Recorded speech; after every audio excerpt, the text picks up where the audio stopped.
नमस्कार, आप देख रहे हैं 4PM न्यूज नेटवर्क में हूं आपके साथ आयुष मिश्रा।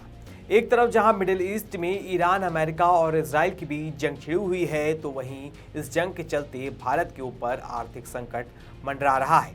पहले से बढ़ती महंगाई अब आसमान छूने लगी है। घरेलू रसोई गैस सिलेंडर की कीमत में भारी इजाफा हुआ है, जिसके चलते इस पर राजनीति भी तेज हो चली है।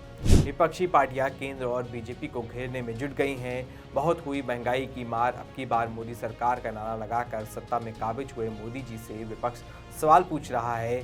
इसी को लेकर सपा मुखिया अखिलेश यादव ने महंगाई को लेकर केंद्र सरकार पर हमला बोला है, लेकिन अखिलेश यादव निराले अंदाज में सवाल पूछ रहे हैं। अखिलेश यादव ने कहा है कि बीजेपी की वजह से ही महंगाई बढ़ी है। इसी के साथ उन्होंने अपने प्रेस कॉन्फ्रेंस के दौरान मायावती और नीतीश कुमार को प्रधानमंत्री बनाने पर बड़ा खुलासा किया है। और क्या कुछ कहा है, सब कुछ बताएंगे इस रिपोर्ट में। इस वक्त मिडिल ईस्ट में ईरान इजराइल युद्ध की वजह से दुनिया भर में एनर्जी का संकट मंडरा रहा है। ईरान, इजराइल, अमेरिका के बीच छिड़ी जंग के चलते ईरान ने स्ट्रेट ऑफ हॉर्मुज को बंद कर दिया है, जिससे एलपीजी सप्लाई बाधित हुई है। भारत एलपीजी का करीब 2/3 हिस्सा आयात करता है, उसमें से 85 से 90% मिडिल ईस्ट से आता है। ग्लोबल ऊर्जा कीमत बढ़ने से भारत ऑयल मार्केटिंग कंपनियों ने इंपोर्ट कॉस्ट के आधार पर दाम रिवाइज किए हैं। 5 मार्च की रात से ही सप्लाई पर कुछ प्रतिबंध लगे थे, जिससे बाजार में दबाव बढ़ा, जिसके बाद 14.2 किलोग्राम वाले घरेलू एलपीजी सिलेंडर के दाम 60 रुपए बढ़ा दिए गए और नई कीमतों को शनिवार से लागू कर दिया गया। घरेलू एलपीजी सिलेंडर की कीमत में बढ़ोतरी की खबर ऐसे वक्त में आई है जब शुक्रवार को सरकार ने सभी सरकारी और प्राइवेट एलपीजी रिफाइनरियों को प्रोडक्शन बढ़ाने के निर्देश जारी किए। इसी को लेकर विपक्ष सरकार को निशाने पर ले रहा है। अब याद कीजिए, जब पहले ऐसी स्थिति में सिलेंडर के दाम 400 रुपए हो जाते थे तो स्मृति ईरानी सिलेंडर लेकर सड़क पर बैठ जाती थी। बीजेपी चुनावी कैंपेन चलाती थी, लेकिन अब जब विपक्ष इसी को लेकर सवाल पूछ रहा है तो कह रहे हैं कि महंगाई कंट्रोल करना हमारे हाथ में नहीं है। लेकिन विपक्ष फिर भी सरकार को इसको लेकर घेर रहा है। सपा मुखिया अखिलेश यादव ने सोशल मीडिया प्लेटफॉर्म एक्स पर लिखा कि जब जाएंगे भाजपाई तभी घटेगी महंगाई। इसी के साथ उन्होंने एलपीजी की कीमतों में बढ़ोतरी की खबर को भी शेयर किया है। इसी के साथ शनिवार को अखिलेश यादव ने अपने कार्यालय पर प्रेस कॉन्फ्रेंस की। उन्होंने इसको लेकर मोदी सरकार को जमकर फटकार लगाई और कई जरूरी सवाल भी उठाए। अमेरिका ईरान विवाद पर एक सवाल के जवाब में सपा प्रमुख ने कहा कि हम लोग पहली बार देख रहे हैं कि हमारी विदेश नीति भी विदेश के लोग तय कर रहे हैं। वहीं रूस से तेल खरीदने के लिए अमेरिका से मिली परमिशन पर अखिलेश यादव ने कहा कि रूस हमारा पुराना मित्र है, उससे और सस्ता तेल खरीदना चाहिए, उससे हमारी अर्थव्यवस्था बेहतर होगी। वहीं खाड़ी में फंसे लोगों के लिए अखिलेश यादव ने सरकार को उसकी जिम्मेदारी याद दिलाई। उन्होंने क्या कुछ कहा है, आपको सुना देते हैं। हमारी समझ में तो एक ही बात आती है, जब जाएंगे भाजपाई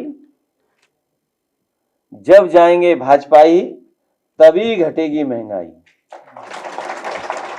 जब तक भाजपाई नहीं जाएंगे तब तक महंगाई घटने का नाम नहीं लेगी। जहां सरकार एक तरफ टैक्स लगा रही है, वहीं सरकार महंगाई बढ़ाती चली जा रही है। आज भी जब हम लोगों ने सुबह अखबार और चीजों को देखा होगा, समझा होगा, आज ही कितनी महंगाई बढ़ा दी एलपीजी की, 60 रुपए। याद रखना, एक बार कोई चीज महंगी हो गई फिर दोबारा उसका रेट नीचे नहीं जाता है। और इसी भारतीय जनता पार्टी ने कई बार आश्वासन दिया है, कई बार उन्होंने अपने नेताओं ने उनके समय समय पे अलग तरीके से ये बात कही कि कुछ परिस्थितियों की वजह से हमें महंगाई करनी पड़ रही है, लेकिन महंगाई कम करेंगे। जितने भी लोग खाड़ी में अपने घर भारत आना चाहते हैं, सरकार को जिम्मेदारी से उन सबको वापस लाना चाहिए। और हम लोग पहली बार देख रहे हैं, हमारी विदेश नीति भी विदेश के लोग तय कर रहे हैं। ये देश के लिए बहुत संकट की बात है कि हमारी विदेश नीति भी विदेश के लोग तय कर रहे हैं। 6 दिन बाद इसीलिए मैंने कहा कि विदेश नीति विदेश के लोग नहीं तय कर सकते। भारत की विदेश नीति क्या होगी, भारत की सरकार, भारत के लोग तय करेंगे। रूस हमारा पुराना मित्र है, लोकसभा में जाएंगे तो कहेंगे रूस से और तेल खरीदना चाहिए, सस्ता मिले तो और खरीदना चाहिए, हमारी अर्थव्यवस्था बेहतर हो, हमारे लोगों का कारोबार चले, नौकरी मिले, रोजगार मिले। हर देश यही तो चाहता है कि उसकी अर्थव्यवस्था बेहतर हो, नौकरी मिले, रोजगार मिले, हमारी अर्थव्यवस्था बेहतर हो। अर्थव्यवस्था तब बेहतर होगी जब तेल हमें सस्ता मिलेगा। हमें अपने देश के हित के देखते हुए सरकार को फैसला लेना चाहिए, वरना ये नहीं कि विदेश तय करे हमारी विदेश नीति। आज सत्ता की आंखों में आंखें डालकर पत्रकारिता करना मुश्किल हो गया है। हम पर मुकदमों से लेकर चैनल को बंद करने का दबाव बनाया जा रहा है। मुश्किल दौर है, लेकिन हम हार नहीं मानेंगे। इसलिए 4PM को ज्यादा से ज्यादा ज्वाइन करें और स्वतंत्र पत्रकारिता को जिंदा रखने के लिए जितना हो सके हमारा आर्थिक सहयोग करें।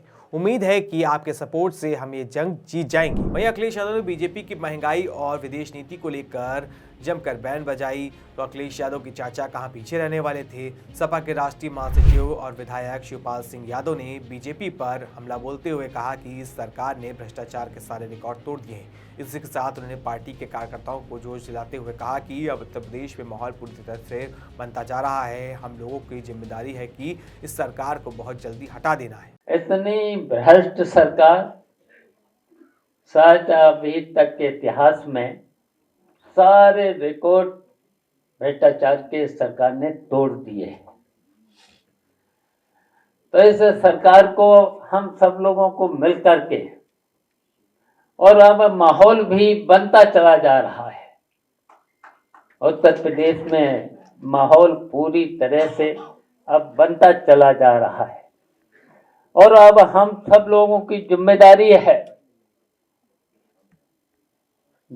है कि इस सरकार को अब बहुत जल्दी उत्तर प्रदेश से हटा देना है।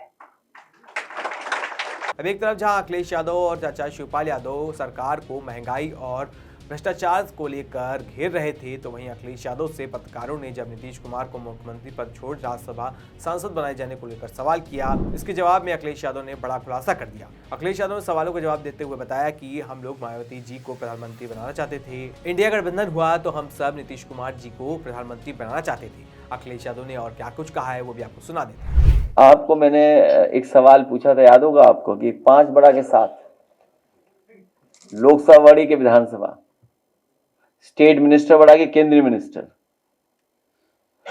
राज्यसभा बड़ा की मुख्यमंत्री, राज्यसभा की मुख्यमंत्री।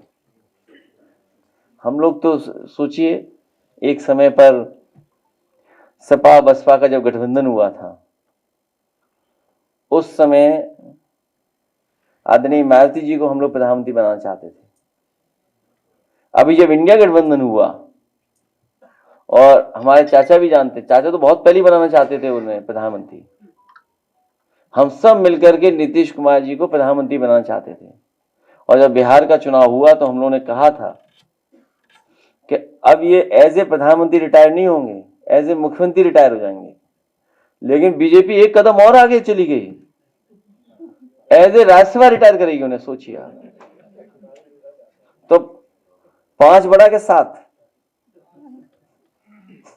केंद्रीय मंत्री बड़ा के स्टेट मिनिस्टर, प्रदेश अध्यक्ष बड़ा के राष्ट्रीय अध्यक्ष, सोचिए आप, ये पीडीए को लोगों को अपमानित कर रहे हैं। तो अखिलेश यादव ने अपनी प्रेस कॉन्फ्रेंस में मायावती और नीतीश कुमार को लेकर जो खुलासे किए हैं, उसने राजनीतिक हलकों में नई चर्चा छेड़ दी है। ऐसे में आने वाले दिनों में यह मुद्दा और गर्म हो सकता है और महंगाई के साथ साथ राजनीति की सियासत भी तेज होती नजर आएगी, क्योंकि मिडिल ईस्ट में छिड़ी जंग का असर सीधे सीधे भारत की आम जनता की जेब पर दिखाई देने लगा है। एलपीजी सिलेंडर के दाम बढ़ने से रसोई का बजट बिगड़ गया है और इसी को लेकर देश की राजनीति भी गर्म होती जा रही है। अब विपक्ष सरकार की नीतियों और महंगाई को लेकर लगातार सवाल उठाता रहेगा। इस पूरे मामले को लेकर आप क्या सोचते हैं, आपकी क्या राय है, हमें कमेंट करके जरूर बताएं। ऐसी तमाम खबरों के लिए सब्सक्राइब करें 4PM यूपी को। धन्यवाद।